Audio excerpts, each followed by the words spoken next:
Sambal bejek biasanya dihidangkan dengan sayuran kuah yang berisi tauge dan sawi hijau yang diguyur dengan kuah rebusan ayam.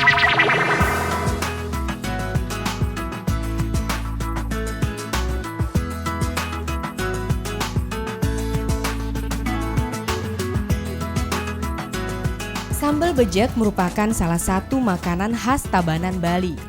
Membuatnya memang dibejek atau diremas-remas. Bahannya terdiri dari cabai, ayam suwir, bawang merah, jeruk nipis, dan yang paling penting adalah sayuran bongkot atau kecombrang. Semua bahan dicampur menjadi satu dan ditambah minyak kelapa. Sambal bejek biasanya dihidangkan dengan sayuran kuah yang berisi tauge dan sawi hijau yang diguyur dengan kuah rebusan ayam. Sambal bejek ini hanya bisa dinikmati jika Anda berkunjung ke Desa Belayu, Tabanan, Bali. Kasih sang pemilik warung menciptakan resepnya dari coba-coba. Tempat di rumah bikin dulu, langsung jual gitu.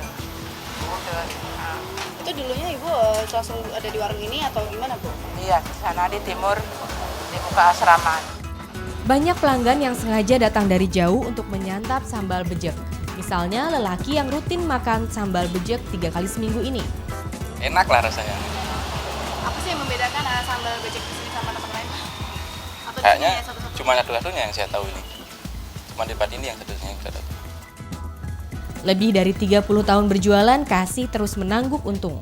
Satu hari saja ia bisa meraup penghasilan 1 juta rupiah. Semua bahan-bahan dari sambal bejek ini adalah ayam, mulai dari sambalnya hingga pepes ikan, dan paling nikmat bila dimakan dengan menggunakan tangan. Jika bagi Anda yang berkunjung ke Bali, jangan lupa sempatkan untuk makan sambal bejek di Desa Belayu. Monika Kurniawati, Igede Nyoman, Wiryadinata, Tabanan, Bali.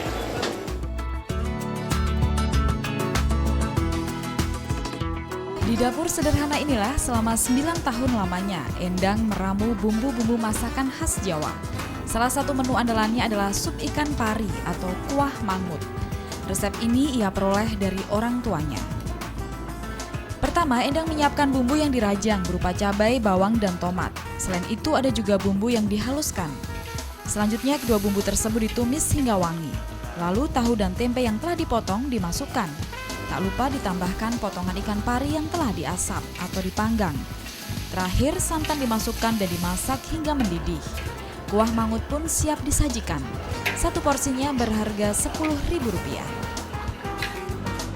Nah, sekarang saya akan mencoba rasa dari sup ikan pari atau kuah mangut ini.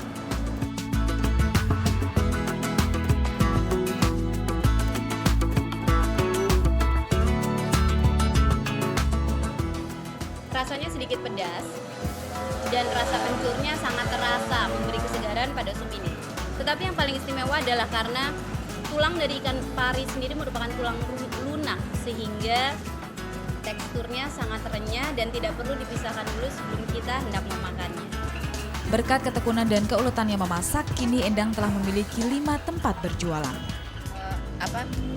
Cita rasanya tinggi ya, bumbu-bumbunya juga dia rempah-rempahnya begitu kuat.